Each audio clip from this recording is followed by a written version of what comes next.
Hello नमस्कार दोस्तों, कैसे हैं आप सभी लोग। आशा करता हूँ आप सभी लोग अच्छे होंगे और अपनी अपनी पढ़ाई कर रहे होंगे। कैसी आप लोगों की पढ़ाई चल रही है और बताइए क्या सीन चल रहा है आपकी पढ़ाई में। थोड़ा कमेंट वमेंट कर दिया कीजिए दोस्तों। और बढ़ते हैं, आज हम मूल विधि की नेक्स्ट ये वीडियो है हमारी, जो कि महिलाओं से संबंधित कुछ प्रमुख अधिनियम है नहीं, जो महिलाओं से रिलेटेड कुछ अधिनियम होते हैं वो। तो हम बात करते हैं दोस्तों दहेज प्रतिषेध अधिनियम 1961। तो पहले तो आपको दोस्तों यही पता होना चाहिए कि दहेज प्रतिषेध अधिनियम कब आया था, कब लागू हुआ था दोस्तों। 1961 में दोस्तों लागू हुआ था दहेज प्रतिषेध अधिनियम 1961। 1959 में पहली बार लोकसभा में पेश किया गया था। अगर आपसे दोस्तों पूछ ले कि दहेज प्रतिषेध अधिनियम लोकसभा में दोस्तों कब पेश किया गया था, 1959 में 1959 में दोस्तों पेश किया गया था, परंतु पारित नहीं हो पाया था, है नहीं, परंतु पारित नहीं हो पाया था। ये बात आप ध्यान रखेंगे। भारत का पहला संयुक्त अधिवेशन दोस्तों जब हुआ था, इससे रिलेटेड ही था, 1961 में दहेज प्रतिषेध अधिनियम यहां पारित हुआ। तो 1961 में दोस्तों दहेज प्रतिषेध अधिनियम पारित हुआ। इस समय राष्ट्रपति दोस्तों कौन थे? डॉक्टर राजेंद्र प्रसाद। कौन थे? डॉक्टर राजेंद्र प्रसाद थे। और प्रधानमंत्री थे जिस टाइम पे पास हुआ था, जवाहरलाल नेहरू, है नी। और दोस्तों आर्टिकल 108 संयुक्त अधिवेशन। तो अगर आपको पता हो दोस्तों कौन सा आर्टिकल संयुक्त अधिवेशन से रिलेटेड है, पॉलिटी का क्वेश्चन है, 108 संयुक्त अधिवेशन से रिलेटेड है। वो जो दोस्तों संयुक्त अधिवेशन की प्रक्रिया है, तो वो कहां से ली गई है दोस्तों? ऑस्ट्रेलिया से ली गई है। ठीक है, ऑस्ट्रेलिया से। तो ऑस्ट्रेलिया से ली गई है दोस्तों। क्या ऑस्ट्रेलिया से क्या ली गई है? संयुक्त अधिवेशन की प्रक्रिया। अब दोस्तों हम बात करते हैं दहेज प्रतिषेध अधिनियम 1961। जो तो दहेज प्रतिषेध अधिनियम 1961 दोस्तों कब पारित हुआ था? 10 नहीं 20 मई 1961। तो दहेज प्रतिषेध अधिनियम 1961 जो था दोस्तों 20 मई को पारित हुआ था। और लागू कब हुआ था दोस्तों? 1 जुलाई 1961। तो दहेज प्रतिषेध अधिनियम 1 जुलाई 1961 को लागू हुआ था। ये बात ध्यान रख लेना दोस्तों, क्वेश्चन पूछता है। और 20 मई 1961 को दोस्तों ये पारित हुआ था। अध्याय कितने हैं दोस्तों? इसके कोई भी अध्याय नहीं है, मतलब भाग कितने हैं? कोई भाग इसका है नहीं। धाराएं कितने दोस्तों? इसमें धाराएं जो हैं 10 धाराएं हैं। कितनी धाराएं हैं दोस्तों? 10 धाराएं दहेज प्रतिषेध अधिनियम 1961। अब बात करते हैं दोस्तों, अरे ये कैसे इतना बड़ा हो रहा है भाई। दहेज प्रतिषेध अधिनियम 1961 धारा 1। धारा दोस्तों 1 की मैं बात करता हूं। इस अधिनियम का संक्षिप्त मैंने आपको बताया था, कोई भी धारा 1 हो, धारा 1 में संक्षिप्त नाम, विस्तार और दोस्तों प्रारंभ कब से हुआ, यही जानकारी मिलती है। और कोई भी किसी भी अधिनियम की बात हो, धारा 2 में दोस्तों क्या मिलता है?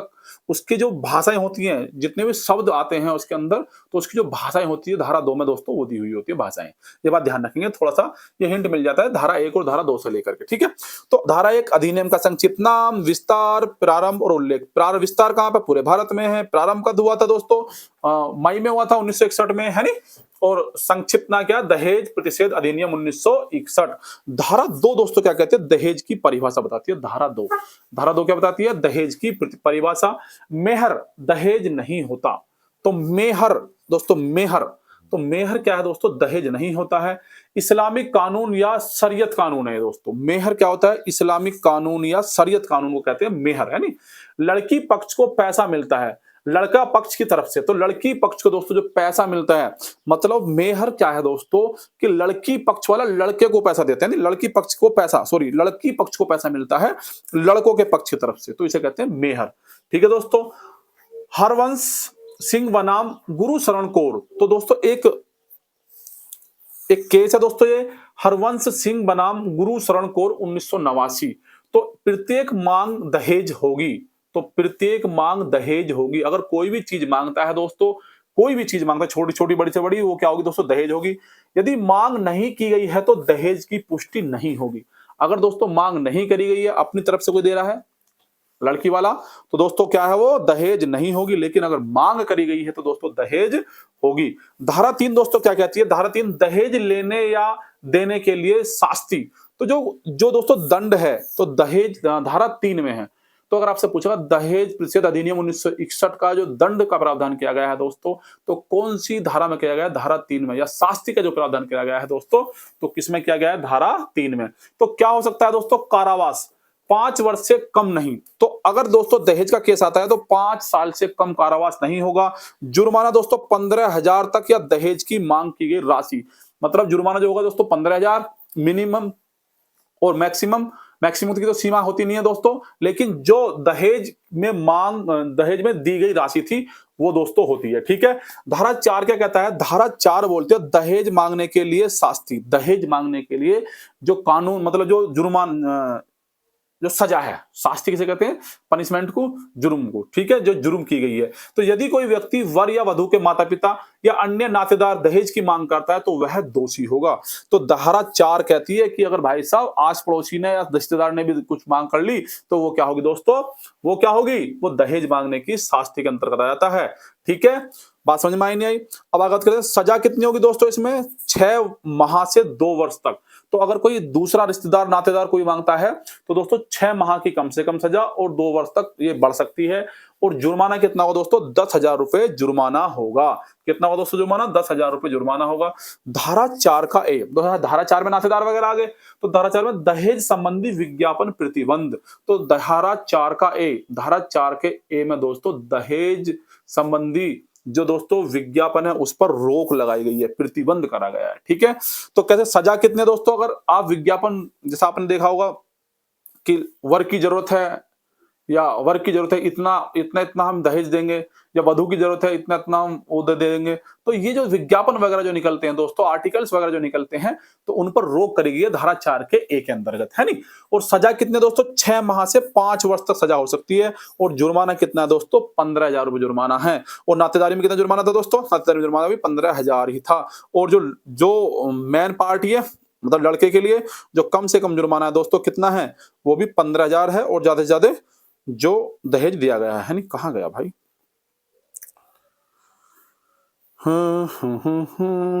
दहेज में ये रहा 15,000। ठीक है, 15,000 और दहेज की मांग की गई राशि है। ठीक है, और नातेदारों के लिए कितना? 10,000 जुर्माना नातेदारों के लिए है 10,000।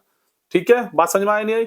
आगे बात करते हैं दोस्तों धारा 5। धारा 5 क्या कहती है दोस्तों? दहेज के प्रति किए गए वादे अथवा करार शून्य होंगे।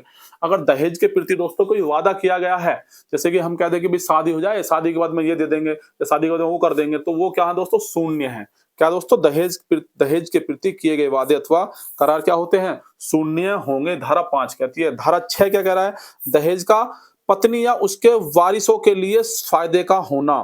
तो धारा 6 दहेज का जो दहेज दिया गया पत्नी या उसके वारिसों के लिए फायदे का होना किसमें बताया गया? धारा 6 में दोस्तों बताया गया है। दहेज यदि विवाह से पहले मिला हो तो विवाह की तारीख के 3 माह में पत्नी को हस्तांतरित हो जाए।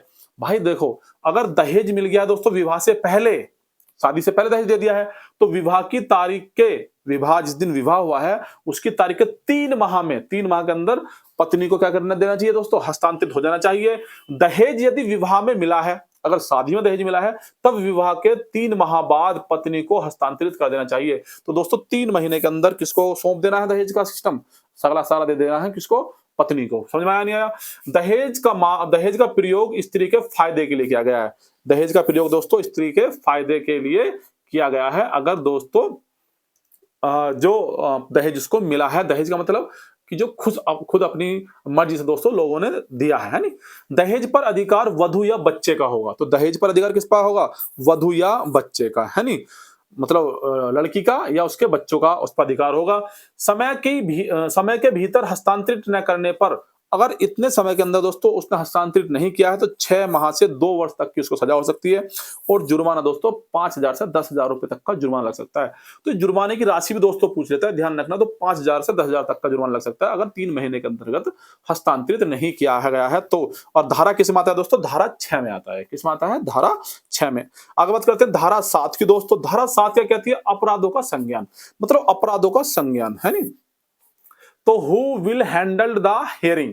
तो अपराधों का संज्ञान दोस्तों कौन लेगा? महानगर मजिस्ट्रेट। तो कौन लेगा दोस्तों? महानगर मजिस्ट्रेट संज्ञान लेगा। और प्रथम वर्ग न्यायिक मजिस्ट्रेट या प्रथम वर्ग का एक न्यायिक मजिस्ट्रेट होता है, वो संज्ञान लेगा। तो ध्यान रखना दोस्तों, महानगर मजिस्ट्रेट ले सकता है या प्रथम वर्ग का न्यायिक मजिस्ट्रेट, धारा 7 के अनुसार। किसके अनुसार?